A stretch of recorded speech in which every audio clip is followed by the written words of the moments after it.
Bonjour, bonsoir dans cette petite vidéo. Aujourd'hui, on va parler des études à l'étranger, voilà, puisque c'est quelque chose d'assez important, que pas mal de gens considèrent et qui est un peu compliqué à mettre en place. Et donc, je pense que c'est une bonne idée d'en parler un peu, notamment parce que moi-même, j'envisage, plutôt j'ai prévu de faire des études à l'étranger et en école. C'est quelque chose qui est assez bienvenu, notamment pour plusieurs raisons. La première étant peut-être la moins intéressante, c'est que, par exemple, dans toutes les écoles d'ingénieurs, normalement, on vous demande de faire une durée minimale à l'étranger. Euh, et donc, bah, en faisant une année ou un semestre dans une université, une école étrangère, ça vous permet de valider cette mobilité internationale. Et donc, bah, c'est tant mieux finalement. Euh, Ça peut être une raison pour le faire, hein, plutôt que d'essayer de trouver un stage à l'étranger. Mais c'est pas forcément la raison la plus évidente. Parfois, ça peut être parce qu'on a juste envie de voir un peu ce qui se passe en dehors de la France, hein, puisque mine de rien, faire une étude à l'étranger, suivant où vous allez, si vous restez en Europe, c'est pas trop loin, mais si vous partez par exemple euh, aux États-Unis, au Canada ou à Singapour, je sais pas, bah ça vous change quand même pas mal du cadre français, même en partant pas trop loin en Europe, par exemple si vous allez en Allemagne ou en Suède, ça vous change pas mal du cadre français et ça peut être une bonne occasion pour certains qui ont envie un peu de découvrir ce que c'est la vie d'adulte, entre guillemets, hein, puisque normalement, si vous êtes en école, vous avez quand même déjà un peu expérimenté, hein, ne serait-ce qu'avec la prépa si vous avez fait prépa. Mais voilà. Mais sinon, il y a des vraies raisons, on va dire, qui sont plus logiques, plus rationnelles. Notamment, bah, c'est tout bête, mais parfois c'est juste que les formations sont meilleures. Euh, je sais pas, par exemple, si vous êtes accepté, si vous êtes si vous êtes dans une certaine école et que vous êtes accepté, je sais pas, dans une école qui est numéro une mondiale du domaine qui vous intéresse, bah, c'est tant mieux. Et si elle est à l'étranger, bah, il faut y aller.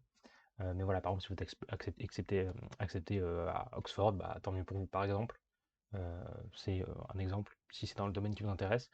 Et parfois, c'est juste parce que c'est des trucs assez complémentaires. Par exemple, dans mon cas, je veux faire des études plutôt orientées finance, mathématiques. Et donc ça, c'est super cool, en l'occurrence l'école dans laquelle je suis. Mais le problème, par exemple, avec toutes les écoles françaises qui relèvent de ce domaine, c'est que ça reste dans la technique, on va dire. Ce qui fait que globalement, à l'échelle mondiale, les Français sont très très bons là-dessus. Si vous connaissez le Master El Karoui, vous savez que les Français ont une renommée bah, mondiale dans ce domaine, tout simplement. Mais d'un autre côté, il manque le côté pas plus humain, mais presque le côté plus qui ne relève pas de la technique, mais qui vient quand même combler tout le reste.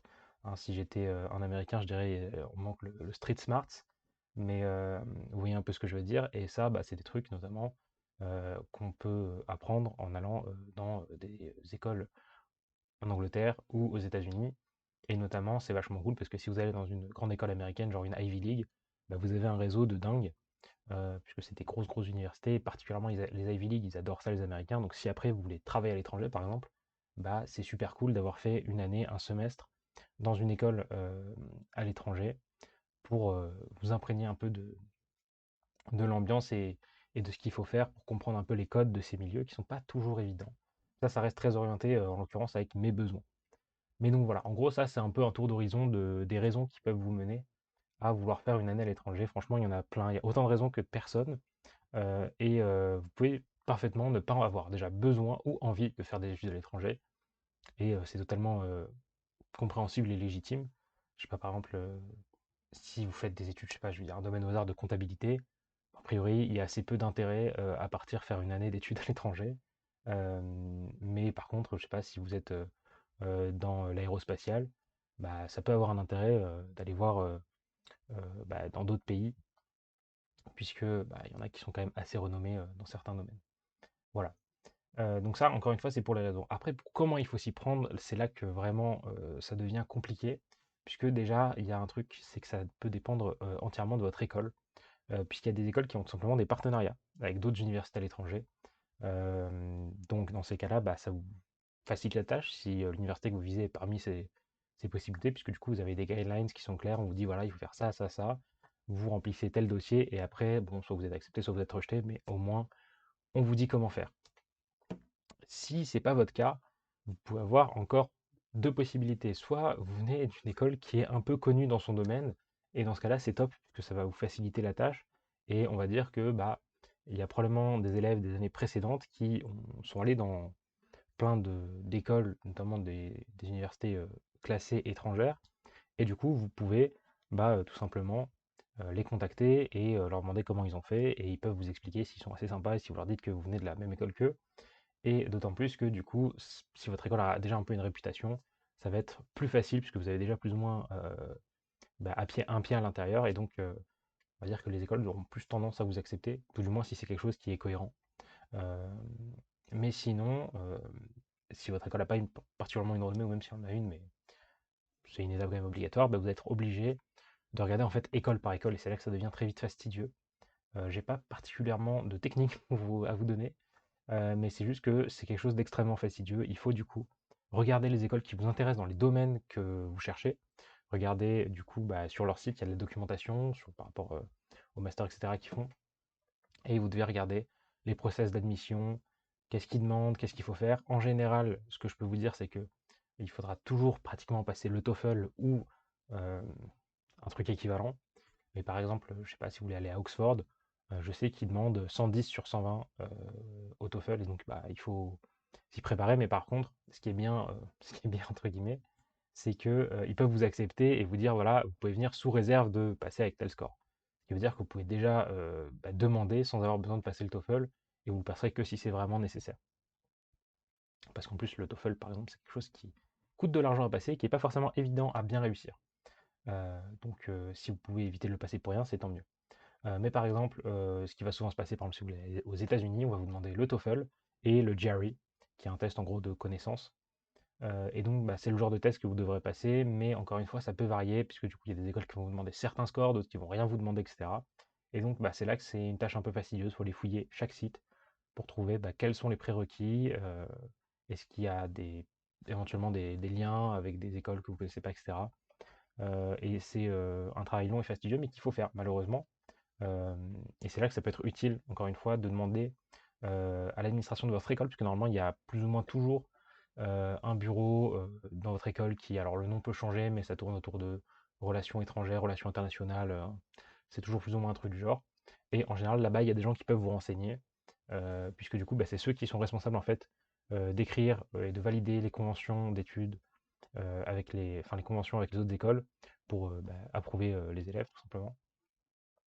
Et, et eux, en général, ils vont pouvoir vous renseigner, puisque du coup, bah, il y a besoin de ces gens, puisque en général, d'ailleurs, le point assez cool, bah, c'est que du coup, ce qui se passe, c'est que quand vous faites ce genre de choses, que vous faites une année ou une année en général à l'étranger, bah, c'est que tout simplement, vous pouvez être à la fois diplômé de votre école et de l'établissement qui vous accueille.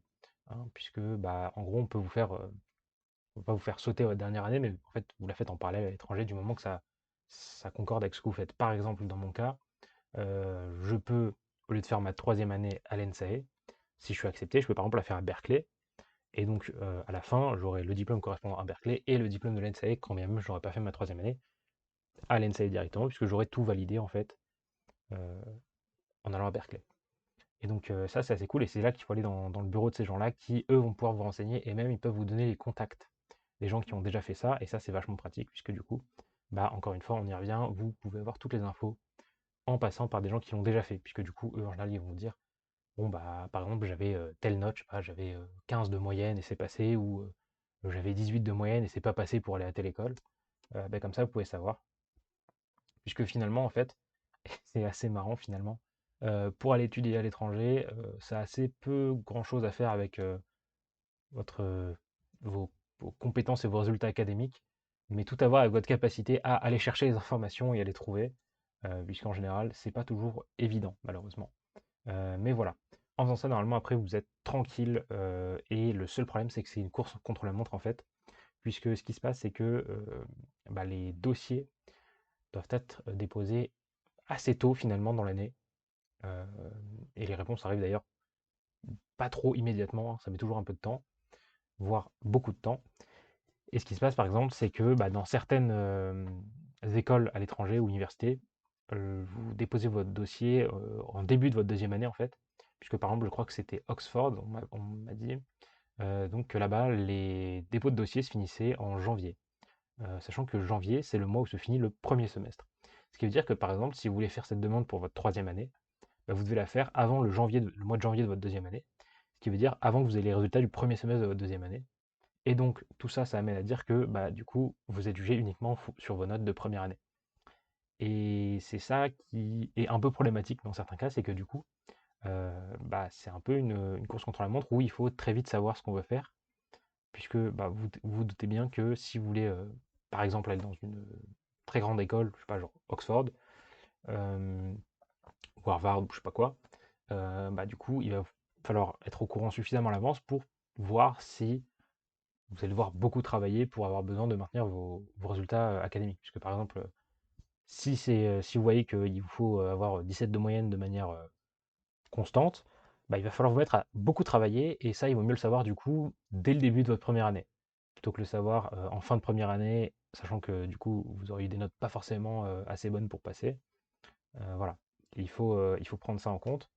Et bon, encore heureusement, ça va, il y a certaines écoles où par exemple, les dossiers se finissent assez tard pour qu'ils prennent quand même en compte votre premier semestre de deuxième année, mais dans la plupart des cas, je crois, si je ne me trompe pas, c'est pas la majorité, on va dire, c'est même plutôt compliqué. Et donc c'est pour ça que ça demande de finalement très vite savoir ce qu'on veut faire en troisième année et de très vite s'y préparer. Puisque sinon, bah, vous prenez le risque d'être pris à court et de bah, potentiellement rater une école qui aurait pu vous plaire. Et c'est dommage, on va dire. Voilà. C'est à peu près tout ce que j'avais à dire sur cette vidéo. Grosso modo, ce qu'il faut retenir de ces informations, c'est que bah, faire une année à l'étranger, c'est cool. Ça peut vous donner des trucs qui sont complémentaires à votre éducation que vous recevez, enfin l'enseignement que vous recevez dans votre école. Ça peut vous donner des opportunités et un réseau, ce qui est assez cool. Et la dernière chose à savoir, c'est que bah, il faut s'y prendre très très tôt, puisque potentiellement il y a des trucs à passer, des certifications à passer de type TOEFL, GRE, et aussi des dossiers à déposer assez tôt pendant votre deuxième année si vous voulez faire en troisième année. Donc avec tout ça, vous avez à peu près toutes les clés pour aller vous renseigner sur ce qui vous intéresse et essayer de trouver une école qui vous plaît. Et sur ce, c'était Adam. Moi, je vais aller un peu travailler justement. Et je vous souhaite une bonne journée, une bonne soirée, un bon après-midi. Je vous donne rendez-vous bientôt pour une prochaine vidéo. Ciao tout le monde!